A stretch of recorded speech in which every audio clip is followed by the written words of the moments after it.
Everyone. All right, look, it's been about a week. We fermented this. Smells really good. Smells sweet. Looks good. Not a lot of activity. Kept it at a nice 75 degrees with our fish tank heater. Real cheap, real easy way to keep your mash from getting cold in the wintertime. You do this in your house, whatever.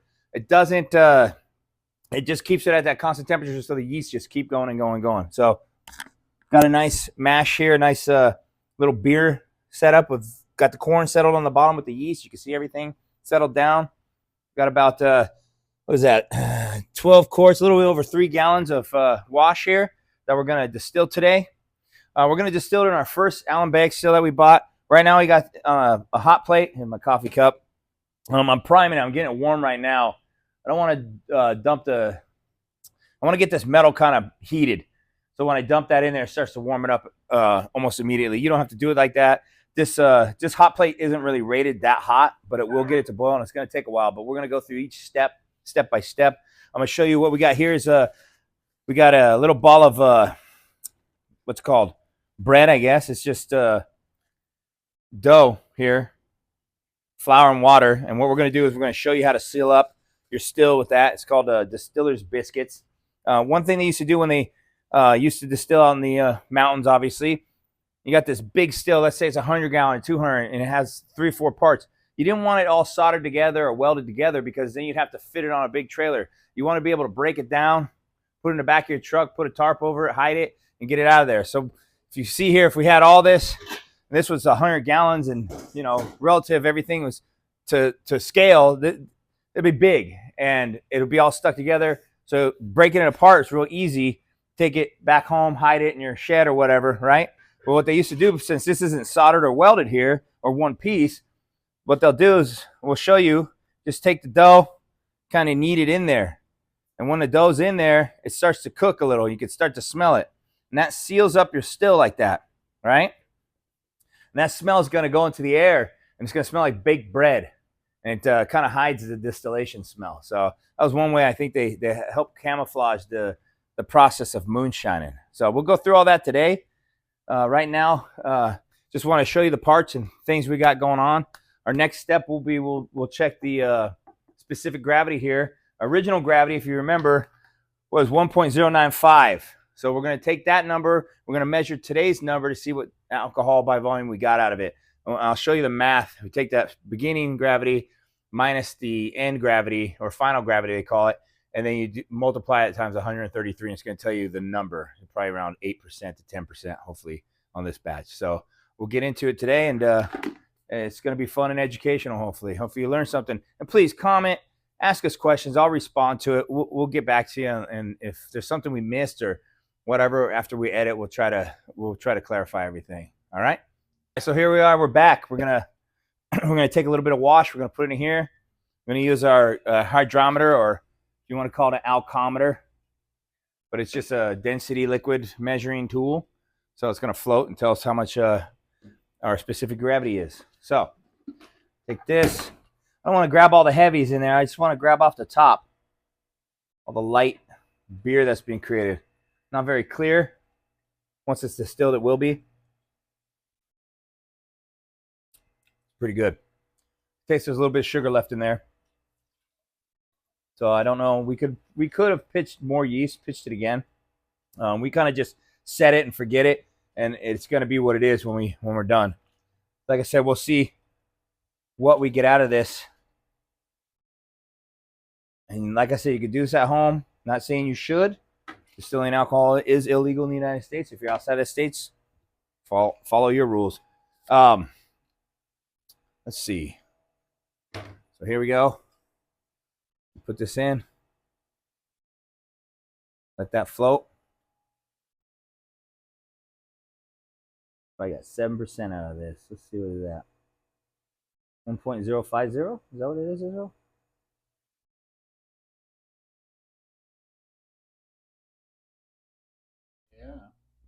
Yeah, 1.050. So it's potential 8% is showing, but 1.050 is what's floating. So we're going to take that final number and we'll write it down. Then we'll do the math. So what you would want to do is take your original gravity, which was our Yeah, that'll work. So our original gravity was 1.095. Our final FG, 1.050. Now all you got to do is take 1.095 minus 1.050, get that number, and then you're going to multiply that by 133, and that'll equal your ABV. So that's your math. Original, finals minus from the original, and multiply that number you get by 133, and that'll give you your alcohol by volume that you created. So after that, we're going to put it in the still next. Right now I have it still priming. The whole thing's getting warm, nice and heated up. So when we put the liquid in there, I'll start to warm it up. And then we'll come back and we'll show you once it gets hot enough, we can put the biscuits on there, start distilling. So yeah, I guess that's it then. Next step coming up next. All right, so we're just going to fill the still. I started doing it already. Threw a couple quarts in there. And like I said, try not to put the heavies in there. If you get any of this heavy corn in the bottom, if you don't strain it, you can use a paint strainer bag. You can get them at Lowe's or Home Depot for pretty cheap. 5-gallon bag. You pour this bucket into another bucket with that bag on there. I can show you one, but not really important. Just look for a paint strainer bag. You take another bucket, put that strainer bag on there, and pour this one in there. You'll pull all the heavy solids.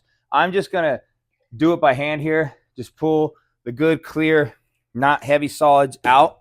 Put them in the still. The reason why, if you burn those heavy solids, if you burn some corn in there at the bottom, it's going to taste like burnt corn or burnt popcorn, and it's going to smell like that too. And there's no way you can distill that out of there. I've done it years ago when I first started messing with stills. Didn't know nothing.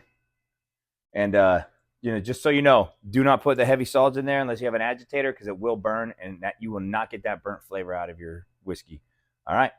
So we'll just fill this up and come back to you with the next step. All right. So we filled our pot still. Got a little beer on the burners here, smoking, smells sweet. Anyways, we're going to put the lid on here. We'll let this warm up, keep it monitored. This is our condenser here.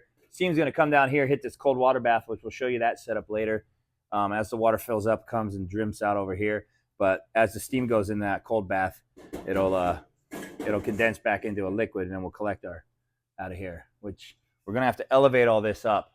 I forgot about that with this still. We're going to have to put this up on a higher so we can put a jar underneath this. Otherwise, we won't be able to collect.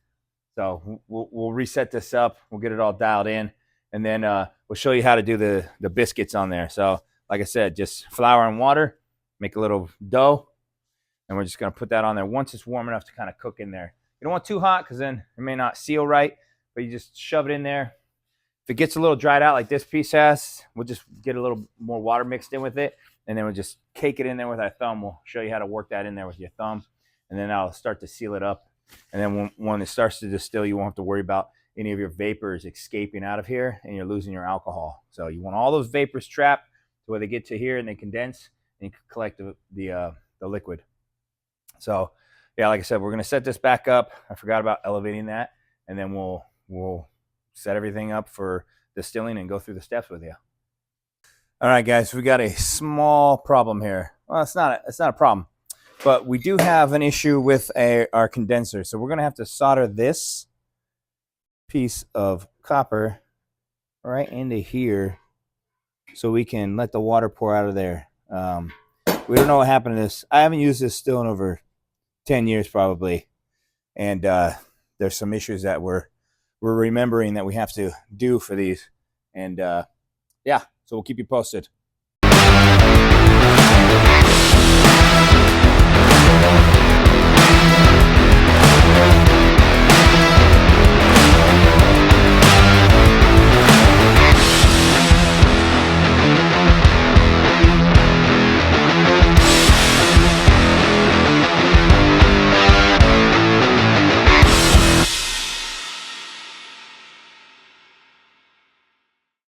All right, here we are.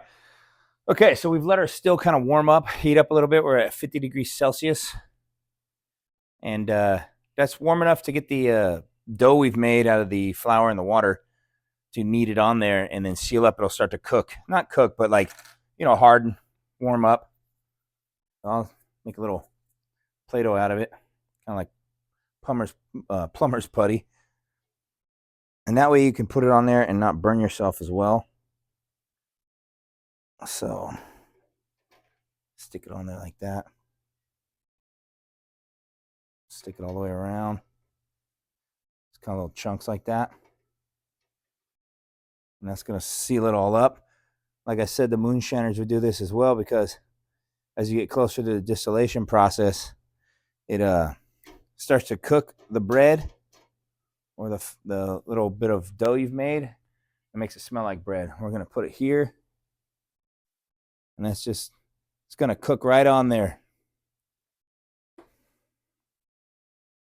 Get over here, get the rest of the onion and pot connection. Just going to keep the seal there so the steam will make sure to get the steam going through the line arm, down into our condenser. Go on the other side here and finish this off. Again, you don't want to try to do this too hot. I don't do it when it's cold, just because it'll stick better when it's a little warm. Make sure your dough is nice and pliable. If it's a little dried out, just add a little water to it. It'll stick on there. And there it is. Now this dough will start to harden up. It'll cook. It'll give a little bit of aroma of maybe bread's being baked. Like this is already starting to cook over here. So there's that. I'm going to crank up my still. We'll get the water running through here and we'll start to distill. Like I said, we'll just go step by step, heads, hearts, and tails, just stuff like that. But yeah, so there's your distiller's biscuits, they call them. It smells good. Like I said, mask the smell of distillation because you'll smell the fumes. You know, in the forest, when you smell something that doesn't taste or smell like natural in the forest, you're going to pick up on it real quick. So baking bread isn't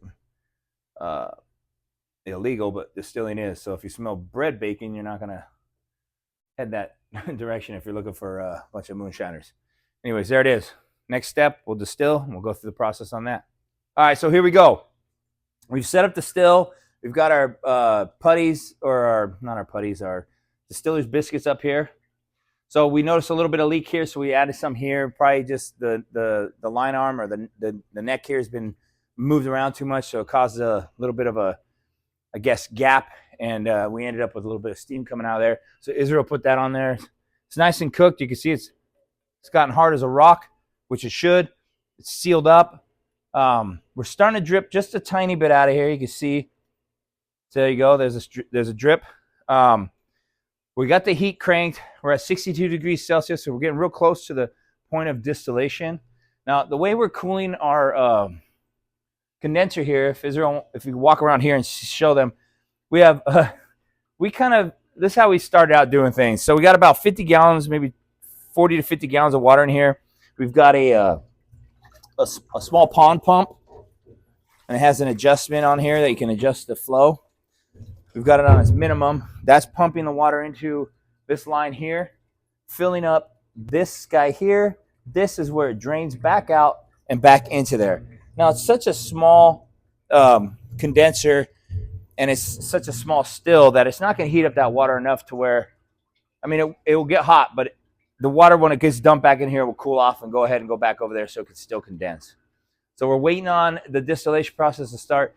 The first 30 milliliters of each gallon of wash that we put in there, or mash you want to call. We had 3 gallons of mash that we put in there, or fermented mash, which is wash. We're going to pull 90 milliliters of the first things coming off the still out of there, and that's going to be our heads. So you can do up to 50 milliliters if you want. We do 50 milliliters with our bigger still. But the first 30 to 50 milliliters is a safe zone of pulling your heads out as it distills. So we'll measure that in a measuring cup that goes milliliters.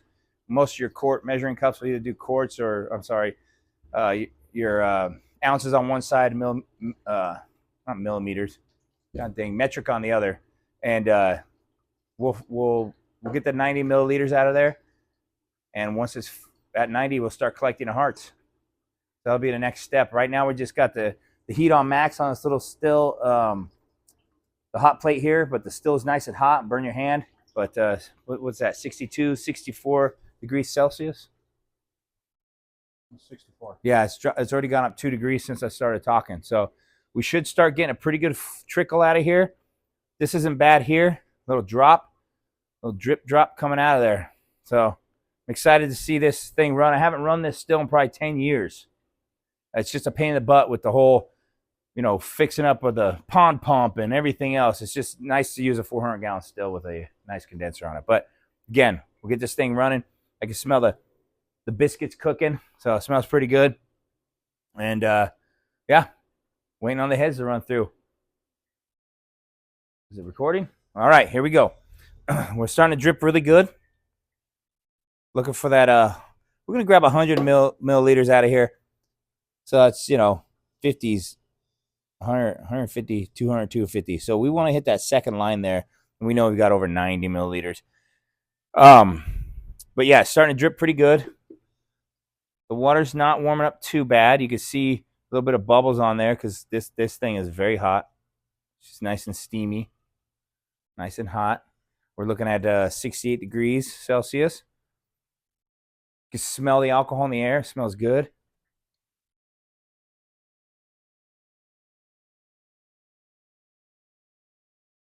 All right. We're going to wait till a nice stream's coming out of there. The only problem I have, I think, with this hot plate is that it heats up, and then it kind of shuts down, then it heats up, kind of shuts down. It's not constant heat. So I can notice that it'll drip faster when it starts to heat up again. Trying to get that little bit of a stream, a little small trickle out of there. There it goes.